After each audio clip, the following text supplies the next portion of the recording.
Okay, we have two extraordinary comedians on the show tonight. George Carlin was the first one on the gate, so we'll start with him. George is going to be appearing June 5th at the Painters Mill Theater in Owings Mill, Maryland. The 6th of June, he'll be at the Oakdale Theater in Wallingford, Connecticut, and the 7th of June at the Auditorium Theater in Rochester, New York. Would you welcome, please, George Carlin.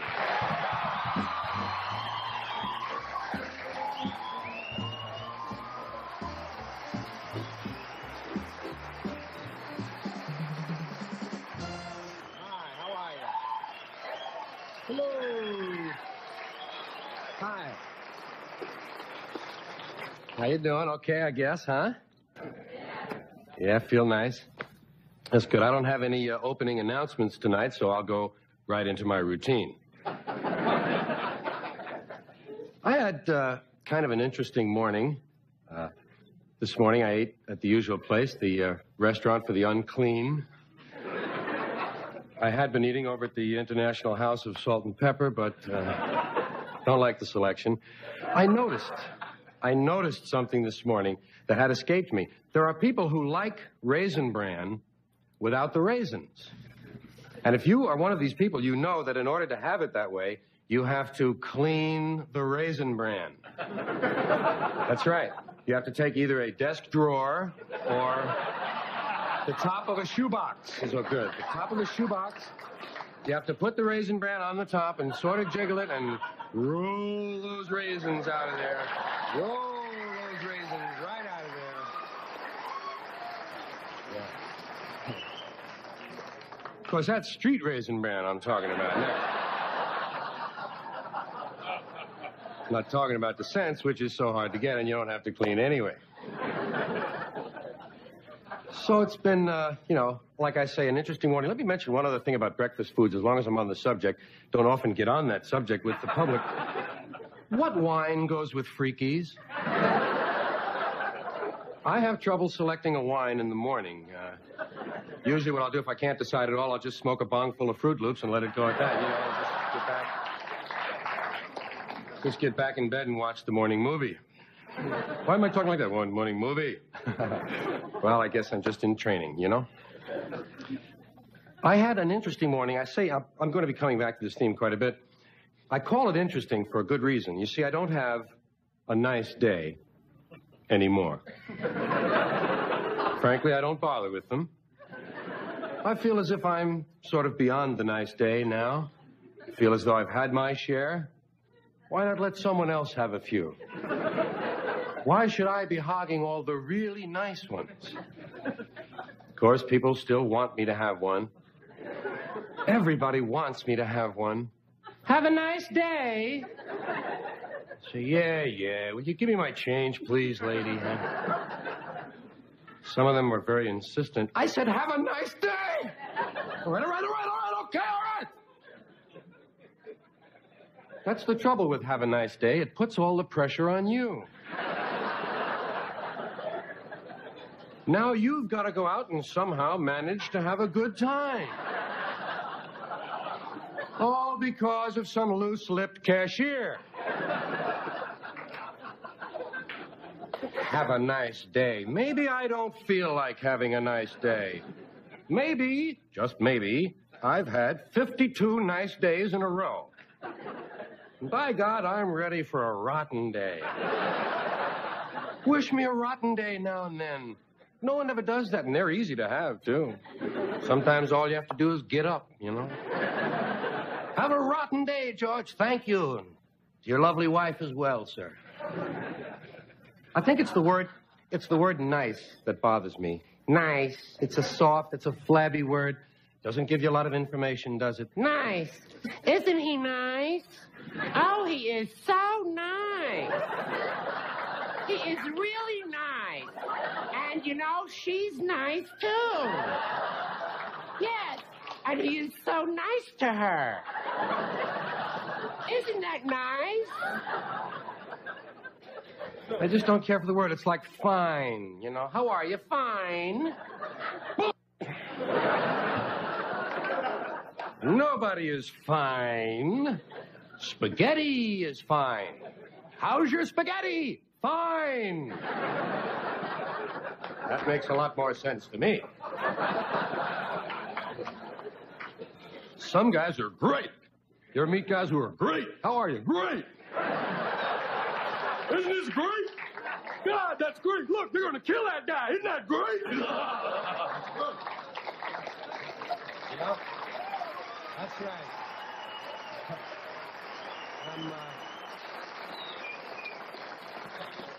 I've checked myself out. I'm not nice. I'm not fine. I'm not great.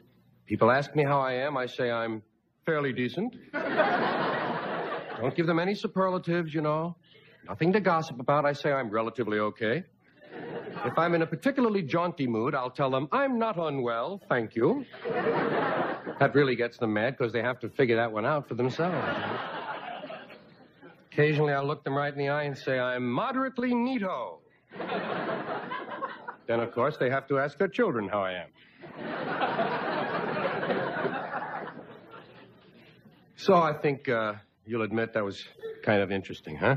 And it was a hell of a nice morning for me. Excuse me a second here. I have a little personal business. Pardon me, I do have a little desk out here tonight, sort of. This is my office, after all, when I'm here. There's my desk, which actually is just a little place for my stuff. When you think about it, that's all. I just wanted to put some things there. You have to have a little place for your stuff, you know? Don't you? That's why they have glove compartments and pockets and drawers on a desk. You gotta have a place for your stuff. That's all you need in life, a place for your stuff. That's all your house is when you think about it. It's just a place for your stuff. I'll tell you this, if you didn't have so much stuff, you wouldn't need a house. A house is just a place to keep your stuff while you go out and get more stuff.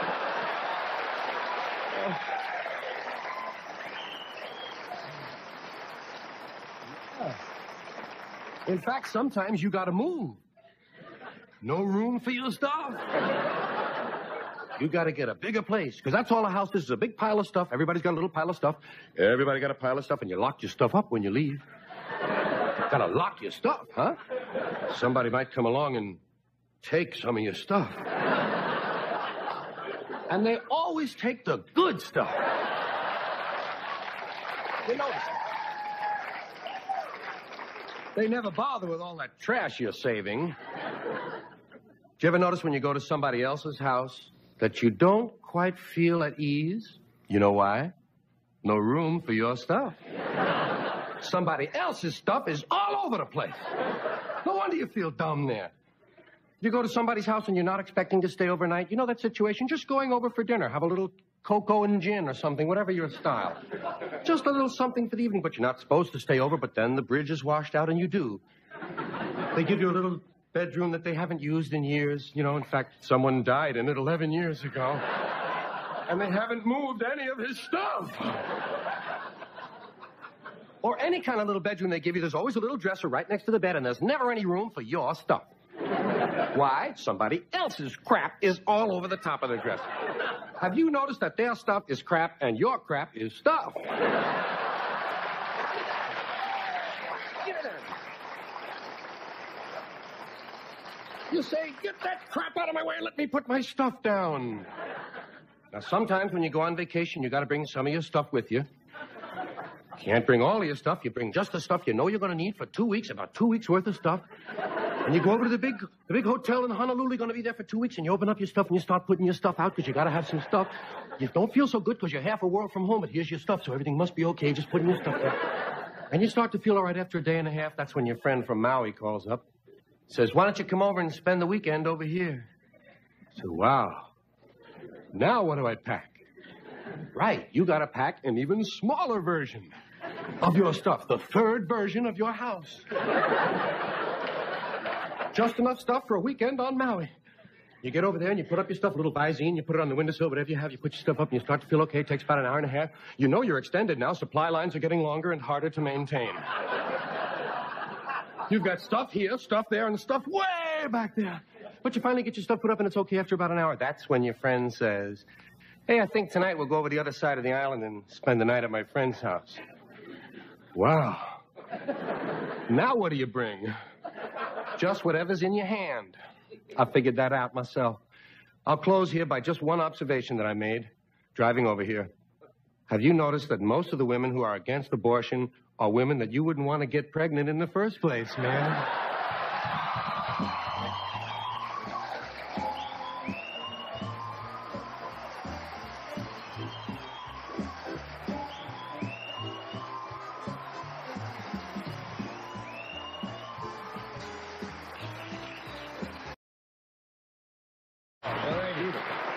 Beautiful stuff. Hey, that was good stuff. Good stuff. We'll be back with some more stuff in just a minute. Lots of stuff.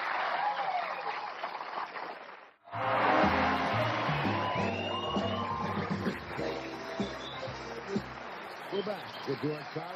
Richard Pryor will be with us in a little while. I love to listen to your material because it all comes out of truth. And when you were talking about phrases like "have a nice day," I was thinking as you said that, we use so many of those phrases, like you meet somebody. Did you ever walk into a building, you work in a building like people say work at NBC, and you see the person the first time? Mm-hmm. You say good morning or hello or how are you? Now, you inevitably run into them again in the hall. Right, yeah. And do you say hello again, or do you not say hello? So are you still okay? Yeah. Because they start things. There should be certain phrases that they could retire, like how's it going? Oh, yeah. Some of them are really old. The one I hate when they meet people say, how are they treating you? Yeah. As if there's this group of people in your house, you know. Mistreating you in some way. Or are they keeping you busy? That bothers me. Keeping you busy lately? As if they have a right to keep me busy. No, they're not. I keep them as busy as possible. Watching. Maybe they should have retired certain phrases. Yeah. Just say hello, good morning. Yeah. And that's it. There's just too many ways to say hello and goodbye. You know what's interesting? To decide to change the way you say goodbye. You know, you get into a rut. You get into years at a time where you always say, okay, take it easy. Yeah, hey, take it easy. Then you learn another one and you start to switch and say, hey, straight ahead. Okay, straight ahead now. Right. See you later. You know, you have to decide on which one. Wow. I think you should send out cards to people when you decide to change your goodbye, you know? So you know, just like you change your I'll be address? saying, Who cares? as good as anything Right. else. So what have you been working on lately? Well, you know, I always have a few show business things. I'm always branching out. I'm doing a show that's been getting a lot of publicity here now. I'm getting my act together and taking it into the bathroom. That's the road show version. Yeah, the road show. Right. Then we're going to do, then we're doing a hat full of Braunschweiger. Out full of Braunschweiger. It's about a guy who's hooked on liver paste, I think.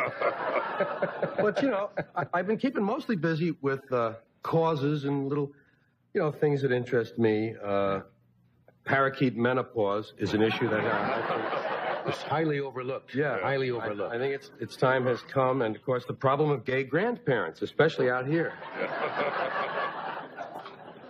I get a lot of calls from a lot of different groups. Autopsies for the living. This is a new thing, by the way.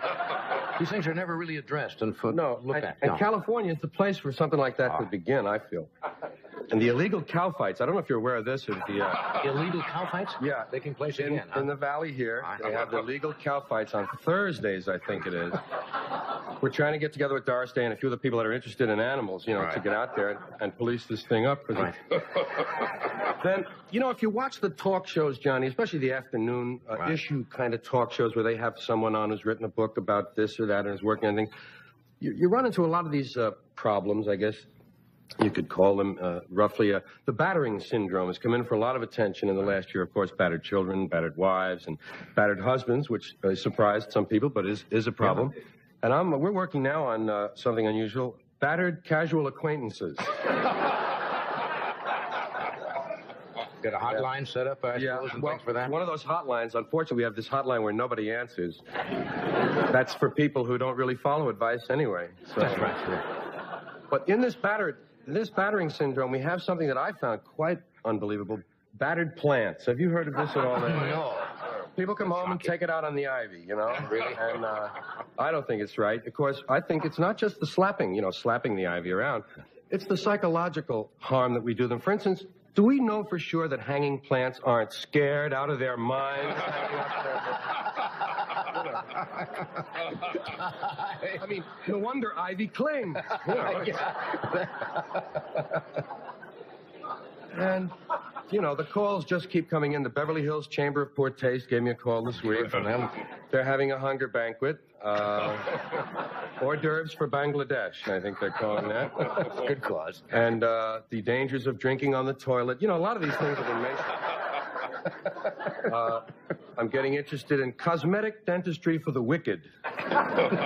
Sounds like something Pat McCormick might be interested in. Yes. And St. Anthony's Home for the recently all right. Just too many of them. You know. The Free Hats for Fat People campaign, which doesn't start till October, but we're talking it up already. You got to get a start on these things. So I just, I thank you for letting me mention this. Everybody else has plugs. This many of them. I never get to mention this many in one show. You're working lots. You're working these 3 dates right after. I always go out on the weekend, pick up a little cash. This is my Great Lakes tour. Right. 3 days. It's 5 lakes. I should have extended the tour somewhere. Yeah. By the way, could I mention Big Brother-in-Law, another organization? Yes. Like I know the Big Brothers. It's Big Brother-in-Law. This is for men that are married and that don't have a brother-in-law but really want one. Yeah. I will donate to that. Yeah. You got to get your priorities in order in this life. That's right. And obviously you have. That's right. We'll take a break. Richard Pryor is going to be with us. Come on, Richie. Yeah.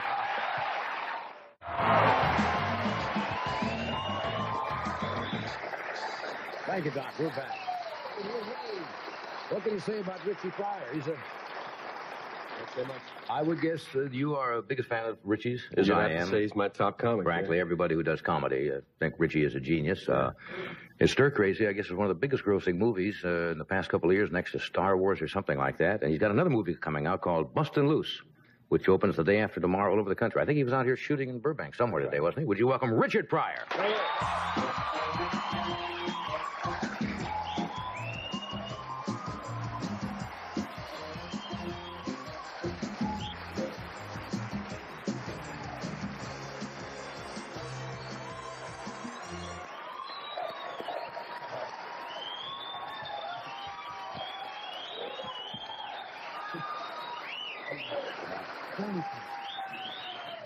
Thank you very much. I sure appreciate that.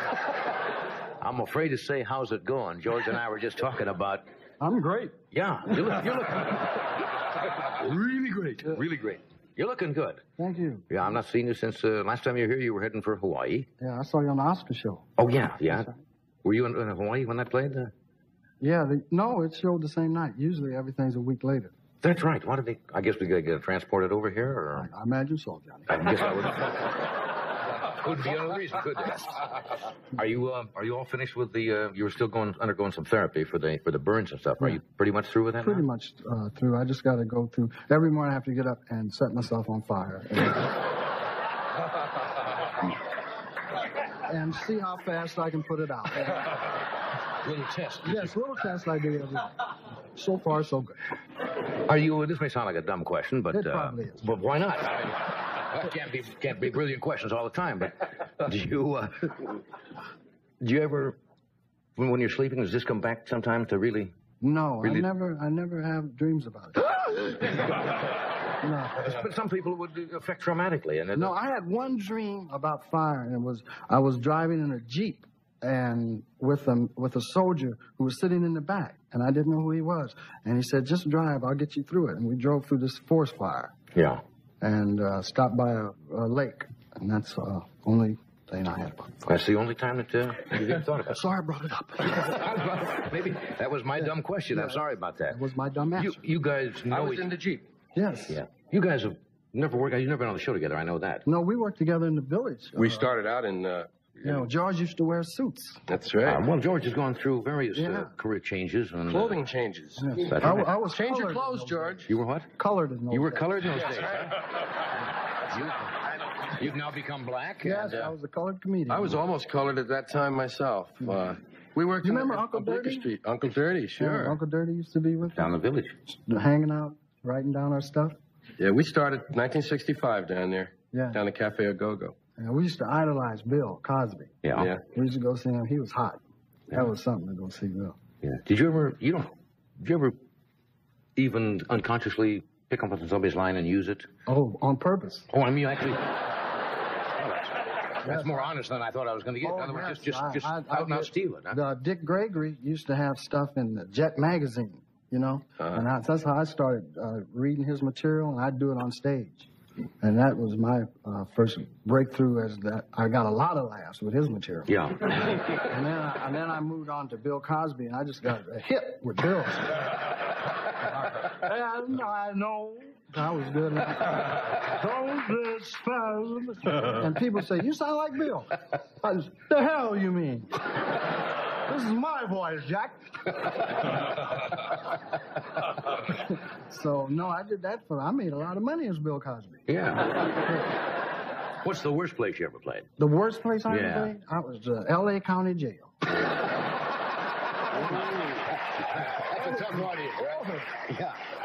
Held over, huh? Yes, I was held over for 10 days.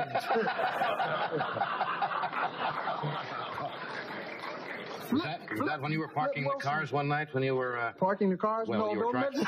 don't bring that up, right? You were directing traffic or something. No, I wasn't shooting cars that night. This was for taxes. I went to income tax not paying your money. Well, now, that's not fraud. That's just, that's an oversight, isn't it? Yes, that's what I told you. He said, I'll show you oversight. He was talking about, I ought to give you 6. I said, Your Honor, it was an oversight. And he gave me 10 days. Yeah. It was 10 days. It was 10 hard days because they had me in confinement, They wouldn't let me out with the other prisoners because they were afraid they was going to grab me and kidnap me or have sex with me or something. So they kept me in this little room, and they let me out. The day they let me out, they let me to the door, and the guy said, no, he can't leave. He has 10 more minutes. Now, that was cold. Yeah, that's cruel. I said, you black people are tough. We're going to take a short break. We're coming back here. Please. Oh, yes. We're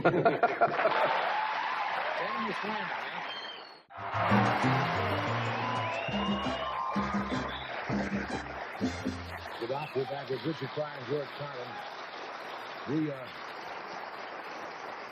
We have a little film clip we're going to show in a minute or so of Bustin' Loose. You play a thief in this, right? Yes. Did you ever steal anything? I did. I did as a kid. I mean, that's why I brought it up. Oh, yeah, I steal. Oh, you didn't steal? When I'm not working, I go around the cat building. Pick me up 3,000 or 4,000 a week. I stole once, and my father caught me, and my father did not like stealing or lying. He hated either. He could not stand it. And he just had a way about he could look at me, and I knew with them, I'd start trembling, and wet my pants. He could talk. My pop was tough. Richard, come here. I said, come, no, right here. No, don't try to stand right here. What, you and them boys were down there with them hubcaps, wasn't you? What?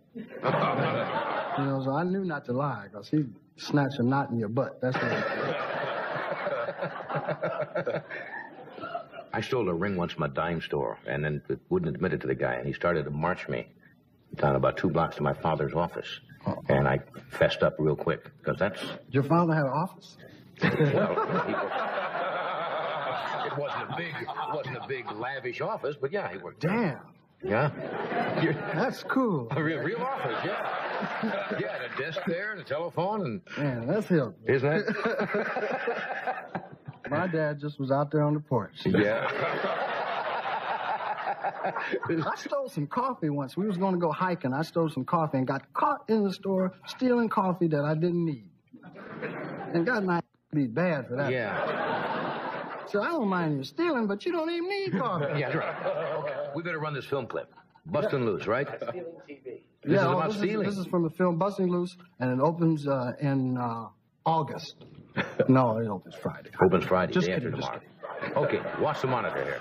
15 minutes, big chill. Come on, get him on. Know your job. Know your job. You got to know your job. Come on, man. What the hell are you doing, man? Let's get the hell out of here. You take it easy, man. Be cool, will you? This is a score of a lifetime. We're going to get 5,000, 10,000 apiece, baby. You mean 5 to 10 in the pen? Let's go, man. Take it easy. You know how to move and haul, right? You just get ready to move and haul right out of here.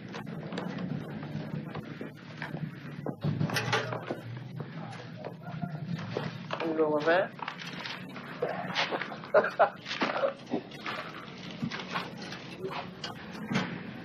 No hard feelings, right? Right. All right, move it. Load that big screen TV. Now these people wants the floor demo out there. So what's the problem? Give whatever the East Philly store needs. Just mark it down. Will you at least check the registration to that truck out there? Registration? Wait a minute. Do I have to take this kind of abuse, man? Because I'm black? Is that why you pulling in? Because I bet you don't do it to the white people that coming in. Hey, I bet you don't do it to the white people that coming in, do you? No, we don't see television anymore, right? Okay, just calm down. We're having a sale down the East Philly store, man, and before the riot sale, black people are getting a chance to buy a television for the first time since the 60s, and this guy want to mess it up. If you want to help me, you help me. You don't have to. Get out of my way, man. I'm mad. That's what you did, man. Give me a hand, Chris. Let's go. Are you gonna... Come on, you've embarrassed me enough. Let's go.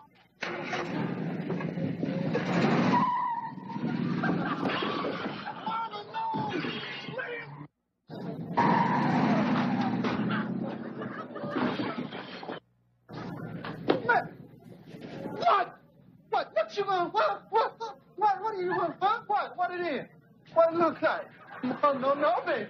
What you gonna do? I'm gonna knock you out. Well, shoot your best shot, baby.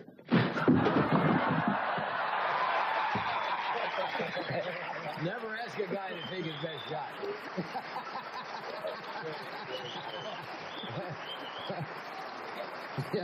Yeah.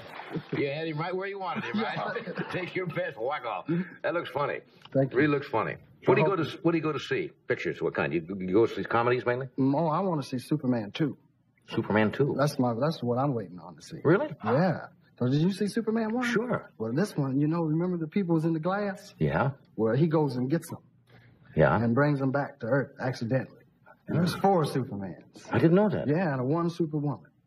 Oh, it's going to be good. The previews are great. We were sitting in there. Yeah, it's soup. We'll be right back. Thank